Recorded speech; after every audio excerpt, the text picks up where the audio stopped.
Hey everyone, this is Taewoo with One Smart Lab. Here's a little tutorial on where this stuff is actually used. Because I know a lot of this face recognition anti-spoofing seems like a little futuristic type stuff. Is that even necessary? So anyway, I'm going to give you a little presentation on where this is actually used in real life situation. But before I go, let me give you a little, let me move my face there, a little background. If you see my videos in the past, sorry, ignore this page.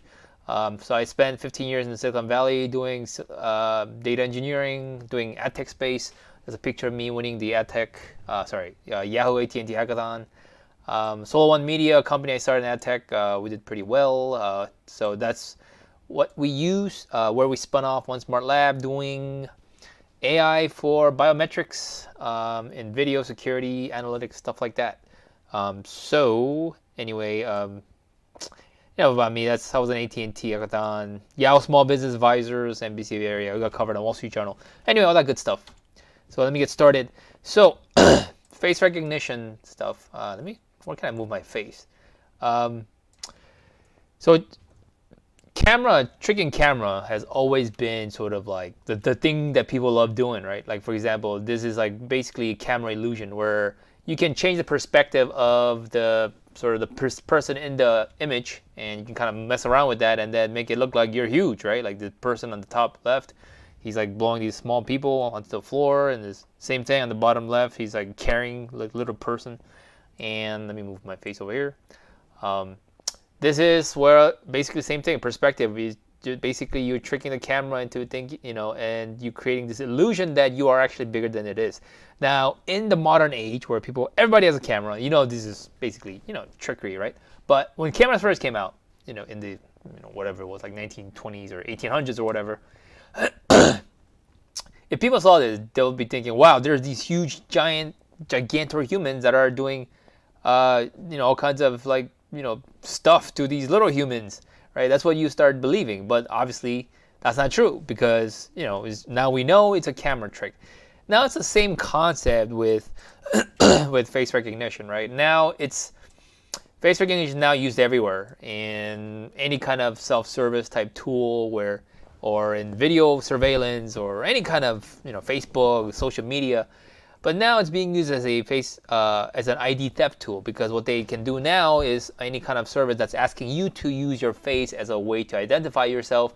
People can kind of pretend to be you by downloading a picture of your face and doing all kinds of crazy stuff, like putting it onto your phone and just point the picture of that person directly onto another face recognition system. Like this person in this picture, he's actually doing his own face, obviously, but there are other nefarious people where they download pictures of other people's faces and trying to trick the authentication system into thinking that it's somebody else. So, but why does that even matter? Before I get into that, there are different kinds of attacks, different kinds of medium. There are pictures, videos. People even do 3D mask attacks, where basically download a picture of somebody's face and print it. You see on the picture on the bottom right. You see the bottom left, this guy's holding a photo. Bottom left, holding a photo. Top right is holding a picture of the victim's face. The bottom right, this is actually a printed face. Kind of creepy, actually, if you look at it. You can obviously tell if you're with your human eyes, but face recognition system can actually break. Like you see the guy on the right, it's really hard to tell. Like you got to look really close onto his forehead, where you see that kind of like the little division between his actual forehead and the printed forehead. Now, this is the more recent one where people, this is, I believe, was, I forgot which magazine did this, Wired or something, Forbes, I think. They basically print a picture, so they do a 3D printed face of the guy on the right, and he actually tricks cameras into thinking that it's them. Now, think about this. If you were a bank trying to authenticate a user, right, like you want to make sure that the person using his face or her face matches the actual face, right? But what if you actually download a picture of that person and of somebody else, and he can actually access his account? Wouldn't that be scary? Now imagine if you're doing something more drastic, like I don't know, signing over like bank deeds, or maybe launching a nuclear attack based on face recognition authentication, right? It's pretty scary stuff. So the Face ID requirements has three things. Like, does your face match the ID, right? When you start doing face recognition stuff, and is that person in front of the camera? And is that person doing anything kind of funny? Now, the thing about the image versus video is that with video you can get a lot more information. This is one of the reasons why we do face recognition, face verification using video, is that a video has far more information. A single image has about 1 million points of data on a 640, 480, RGB picture, versus a video can have audio, video, frames, all kinds of stuff, and has like 70 times more information based on a 5-second, 15 frames per second video. Now, if you add video, audio, and interaction, it just becomes more awesome. We listen. Think about this. If you actually are able to say, hey, please speak a sequence of digits, and you can actually listen to them. And not only that, you can actually read their lips. So OneSmart Labs Face ID verification with anti-spoofing combines behavioral, audio, as well as visual to verify that the person is actually them. Now, all right, that's a little good tutorial. What is this stuff is actually used? The primary use case is actually in the self-service type applications where people say, hey, please do this. Here's a camera, look at the camera and do something. But you want to make sure that the person is actually them. So the biggest use case is actually in the finance space where eKYC or electronic know your customer type regulation things, where the government asks the banks or financial institutions to basically know who they are. So when you send money, when you store people's money, any kind of stored value stuff, when you transfer like some kind of a value like money, cash, cryptocurrencies, Bitcoin. If you're a casino, they want to know, make sure that you are you, so that somebody doesn't pretend to be you, accessing your assets, or God forbid, transferring it to their own account. Another use case is in self-authentication, where people that are entering a facility, for example, you want to make sure that it's actually them, it's the employees, the proper contractors. Now, when these people are entering really security-sensitive areas like data centers, cell phone towers, planned development communities where they want to protect their people, you want to make sure that these people are actually them and not somebody else pretending to be them, coming in and stealing all kinds of information, or God forbid, like killing people or creating all kinds of damages.